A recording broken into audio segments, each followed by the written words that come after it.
Youth Horizon's residential program began accepting young men in 1996. It later became known as the Kinloch Price Boys Ranch. We are at the Martin House, first group home by Youth Horizons. I was the first person there. You know, when I first came here, I had no self-control, really, at all. Ernest taught me self-control and taught me to respect people, mostly. It became a lot clearer as time went on. Just being surrounded by all the good people that worked for Youth Horizons and all the people in River Community Church, you know, just seeing how those people acted, you know, is a big influence on how I changed. Being at the Boys Ranch changed a lot, maybe in my perspective at first and in my actions much later on, but it was a huge change to the way life was for me.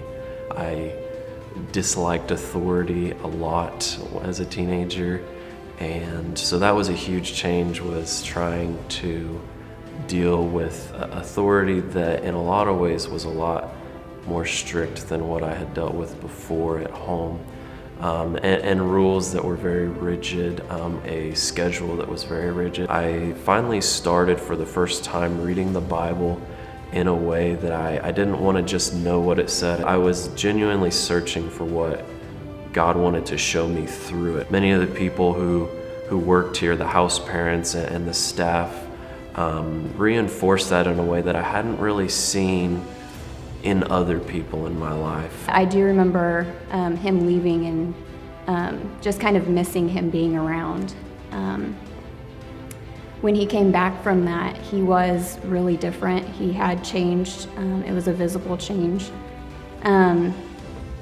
He was more outgoing. He was more sociable, which is probably why we started talking. But it definitely influenced him in a major way. I was adopted when I was 6 years old, me and my older sister. The gentleman that adopted us didn't want me. I woke up one morning from my sister, and the gentleman said, he's not going to school today. And 4.5 hours later, I was in Prairie View for evaluation. From there, it was group homes, really. Group homes, a foster home for almost a year. And I wound up at the Martin House after Youthville in Newton. You've seen what you come from, so as you get older, you try to help those that are going down the same path that you've been. Seen every sign that you have given the same person before you, and you try to stop it. You try to let them know, look, you're going down the wrong way. You got to change. You got to stop. You got to look at what's going on. If you don't, you're going to wind up in jail. You're going to wind up in a grave. You're going to wind up with nothing, absolutely nothing. And then when you get to nothing, you're going to wonder why you're there. And then the only thing that you're going to do is you're going to look back and you're going to see it, everything that you've done. Everybody has a story. Some are worse than others.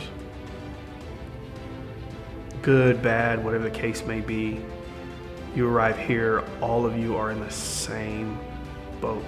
If there's anything that I learned in my life, is never turn away somebody that is willing to put their hand out